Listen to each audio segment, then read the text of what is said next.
Uh-oh, it's time to do the thing. Do you like my new intro? I have a feeling that in the future, there will still be reads that say I should get an intro. I'm aware it looks super amateur, but I did it in like 10 minutes, and I just wanted to get one done and have it be over with. So I am not sorry about it, and I hope that you can forgive me for the terrible intro. But I'm keeping it, by the way. Anyway, I said that I was going to come back to Matt the Writer 072. I read his little Sonic thing that I don't know whether he continued. I haven't checked yet. But I went into this whole diatribe about how it's super weird that there's a Charlie and the Chocolate Factory fandom, which there is, and this guy operates in it and writes about it all the time. So I'm going to continue reading Next in Line, which is his I was going to say Harry Potter like twice. His Charlie and the Chocolate Factory fanfiction. Chapter 2. These chapters are very small, but that's kind of weird because there's only 25, but there's 63,000 words, so when do they get big?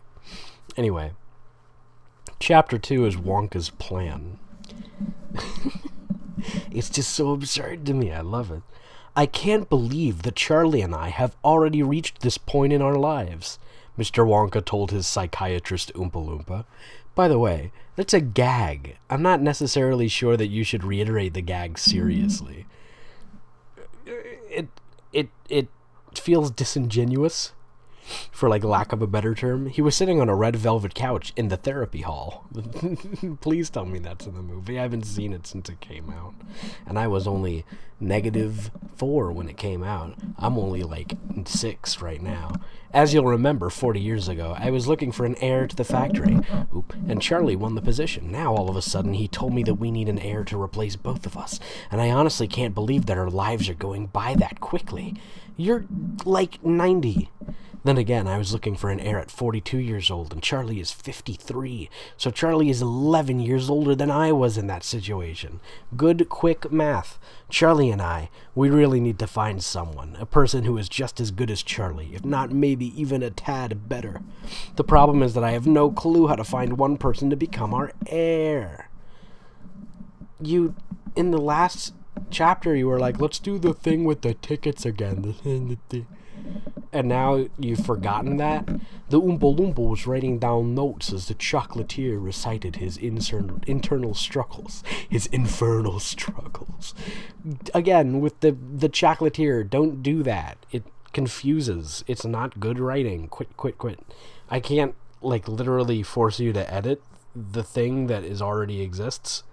But if you could, please do. Suddenly, Mr. Wonka gasped and rose up from the couch, probably with undue effort because he's very old. That's it. I, along with Charlie, shall host another golden ticket contest. We should be able to find the perfect heir that way. You're very good. The Oompa Loompa removed his glasses and slowly nodded in agreement.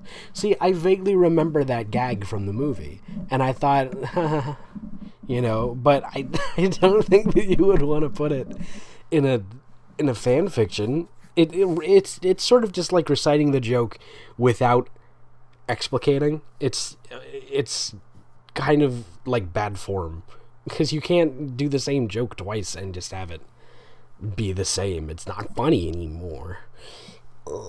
I have this speech has been flawed. I've made a mistake. I shall backpedal. Begin now. An hour later, Mr. Wonka found Charlie at the entrance to the Golden Chocolate Eggs room. Are these the official names for those things? The Golden Chocolate Eggs room. There you are, he said excitedly, just as Charlie left the room and closed the door. I just spoke with my psychiatrist. I got confused because it's called the therapy hall, and a therapist is different from a psychologist. And I have a great idea in mind for what we should do. Mr. Wonko, Charlie said with a smile, I'm very glad to see that your mood has changed. What is your plan? I misread that for a second as, what is your pain? What do you think of death, Mr. Wonka? Does death frighten you, Wonka? Well, think about it. How did you become my heir? Mr. Wonka asked as he crossed his arms. This is the most obvious thing that I've ever read in my whole life. You sent out 5 golden tickets to invite the winners to a tour of the factory, Charlie replied, and hoped for some reason they were all children, even though in both of the films we mostly saw adults buying these things. But that's okay. Exactly, Mr. Wonka exclaimed. We could host the contest together and give the children a tour of our factory, just like what I did before. However, just to be extra sure that we'll find the ideal heir, I think that we should send out 7 golden tickets this time, rather than 5. It wouldn't hurt to do so, just in case there are more rotten brats than before. This is, like, really malicious. I'm not sure the author is expanding on how malicious this is. I think that Wonka wasn't dividing children into good and bad as categories. You know? I don't think he was like, just to make sure that all the children aren't evil, I will put out 5 tickets. Because what you're doing now is you're essentially implying that these children, aged 7 to 12, can never change and are consistently, like, behaviorally repugnant.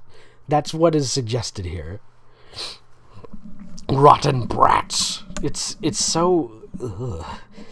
Can you imagine all 5 winners being rotten? I sure don't want to. That is why we should send out 7 tickets, so that we could have 2 more chances at finding the ideal winner, in case the first 5 or 6 happen to be naughty children. Like, it's... There's something philosophically creepy about it. You know, there's like some sort of grossness to it, where it's like the way you act as a child determines how you will act in the future, which is just not true for, like, anyone, really. Like, you change so much and so frequently. I don't know. It's just creepy. But Mr. Wonka, that's Charlie, what if they all turn out to be unsatisfactory? Charlie asked with concern. Shall we show them our satisfactory instead of our chocolate factory?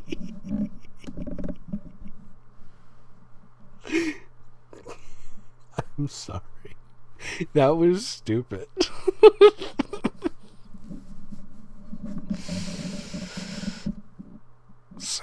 Oh, Charlie asked with concern, will it truly be worth the effort? Mr. Wonka smiled at him and said, only time will tell. He eats the kids. Later that night, Charlie and Mr. Wonka pounded molten gold into thin sheets using iron hammers and anvils in the factory's metalworking shop. That may have been in the movie, but I'm pretty sure that you don't pound metal that is molten. 1, being close to molten metal is going to hurt you because it's very hot. And 2, if you hit something that is liquid with a hammer, the liquid will spray, and that's something that you don't want to do with a molten liquid. What you do, if you make a metal molten, is you pour it into a mold. There's a lot of going on right now, but you get the gist. I have like a little experience in metalworking, and I'm decently sure that you don't smack liquid gold with a hammer, especially not on an anvil. How are you holding it? The gold sheets were sent through a printer, which printed the words "golden ticket" onto one side and the instructions regarding the tour on the other. Like pure gold? That might be worth more than the experience. After that, the two chocolatiers apprehensively placed the golden tickets on top of 7 ordinary Wonka bars, and they watched the chocolate bars move down the conveyor belt towards the packaging department. Oh. You know what? People who are lactose intolerant don't have the chance to find these tickets, so Willy Wonka is not an equal opportunity employer. Think of that. Huh? That means that he is operating outside of the jurisdiction of the United States government, because otherwise he's committing a felony. I'm not actually sure whether that's true, but it was funny to say. Willy Wonka, the felon. Willy Wonka and Charlie Bucket. Why are their full names now? Charlie Bucket left the room without saying another word. The spider-like machinery did the rest of the work, pouncing on each Wonka bar as if it were a tasty morsel waiting to be devoured. What do you mean, as if? It's chocolate. It is a tasty morsel waiting to be devoured. Like, literally. With 2 smooth motions, the spider's legs wrapped the inner foil around the Wonka bars, regardless of whether or not they contained golden tickets. Duh. Before tackling the outer paper. From there on, the bars advanced towards a row of slides, which emptied the chocolates into various shipping containers. It's so weird. The writing is so weird. It's just telling me what is occurring using proper language. It's not like good writing. There's nothing evocative about it. There's nothing interesting or emotional about it. It's just occurring. It is so strange. The containers were sealed before they were addressed and loaded into any one of several bright red trucks, which transported their loads to the airport to be sent anywhere in the world. Where would these tickets be found? Who would find them? Only time will tell. It's like a 12-year-old who is, exceptionally proficient in English is writing, but he doesn't have the experience or wherewithal to craft words.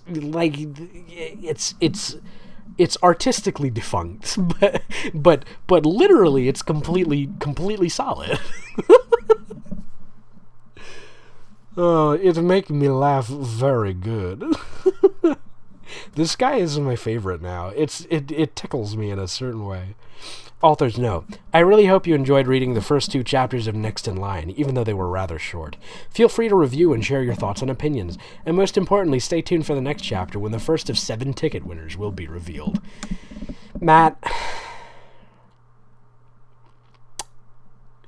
you're my favorite, and I wish that I could share this review of your thing, review quote unquote, my thoughts and opinions of your thing, my thoughts and prayers, without you getting upset. But I feel like if I were to tell anybody to their face this kind of thing about their work, they'd be upset. So I'm not going to put it in the comments or anything, but just, if you somehow stumble upon this video, I love you. And tell me where you live so I can deliver you a pizza and or watch through your windows. But don't tell the police about that. I am jesting in case this comes up in court somehow. It was but a jest. Man, so this is actually over. I haven't read it all, but this fic is over. It was last updated in 2018, and it is complete. Wow. Should I just, read another one, or... No, I got other stuff to do, but...